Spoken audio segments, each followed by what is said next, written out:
Macro photography is more than colors and patterns, textures and shadows. Macro is getting close to everyday items and admiring their details, like in a drop of water. Macro is getting so close to a flower that you could almost smell it.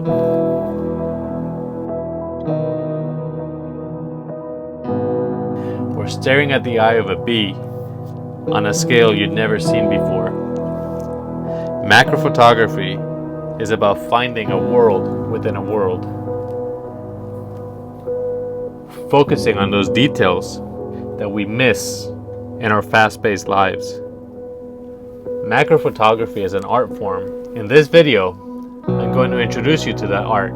I will show you what gear you will need and some tips and techniques that I've learned over the years. So where do you start? What gear do you need to do macro photography? The most inexpensive way to get started is by using extension tubes.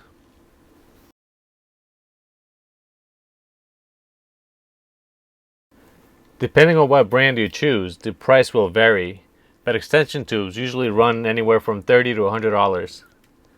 They come in a set of 3. You have a 12mm, a 20mm, and a 36mm.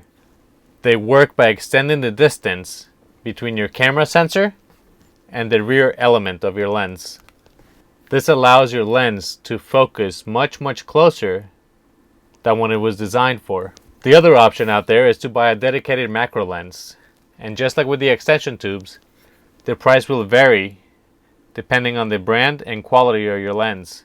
You'll probably find them anywhere from $200 to $1,500 depending on what brand you get.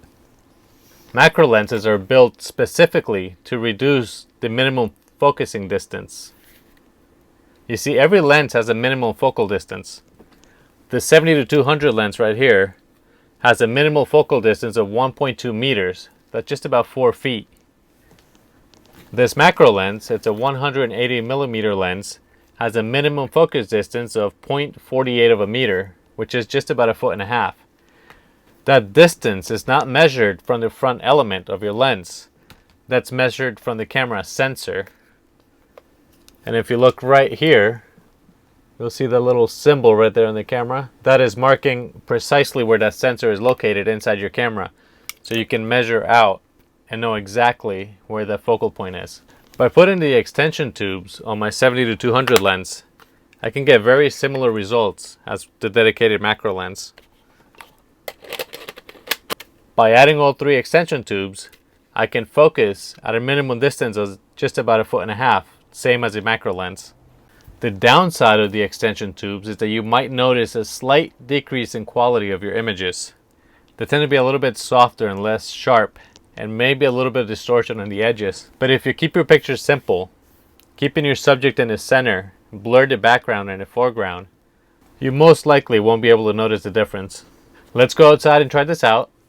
I found a couple of feathers the other day that I think will look really good from a macro perspective, the texture and the shapes and stuff in the feather.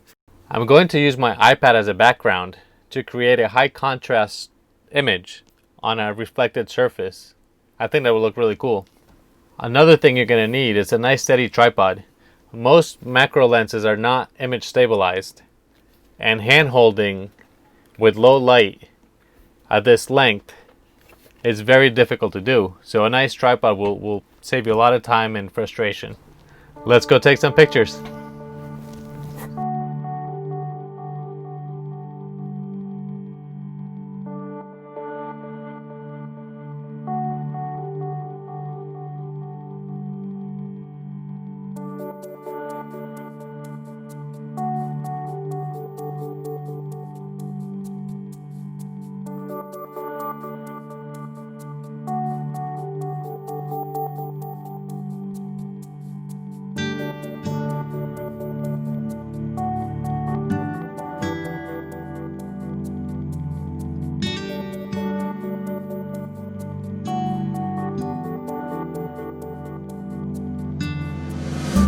I also have this feather. It's a little bit smaller, but it's got better texture. So let me try this one also.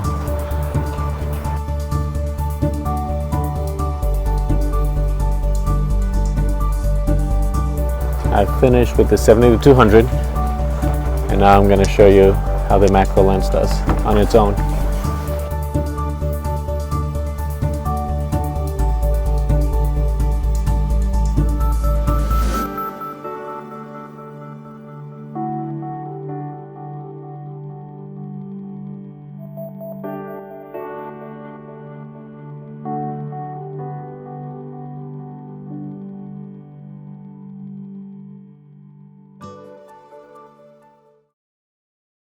This photographic genre has many challenges. You're going to find many distractions along the way.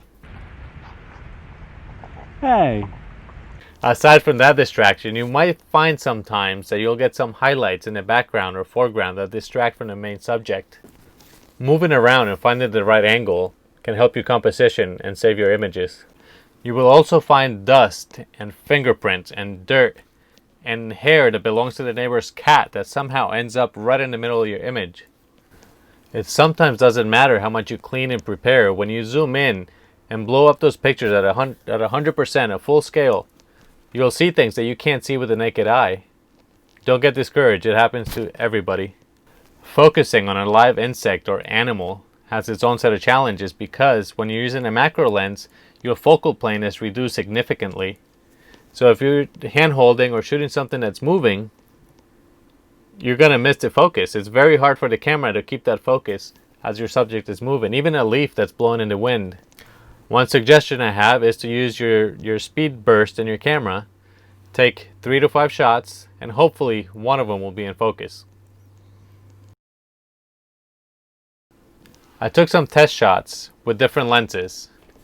I used the 24-105, which is very popular, the 70-200, which is a telephoto lens, and I also used the macro. I compared all three. I'm going to show you side-by-side images of the different focal lengths and how those extension tubes affect each lens. All images are uncropped, and the only thing I did in post was add a little bit of contrast so you can see the subject a little bit better.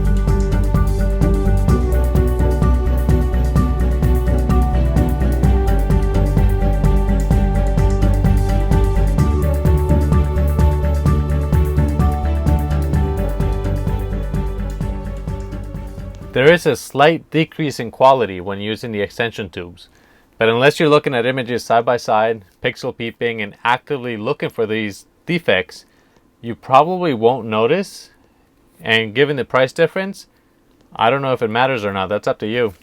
Macro can get very complicated very fast.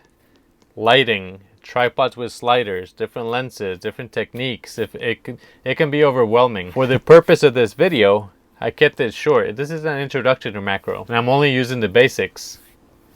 Natural light, a simple subject like a feather, and an iPad for a background.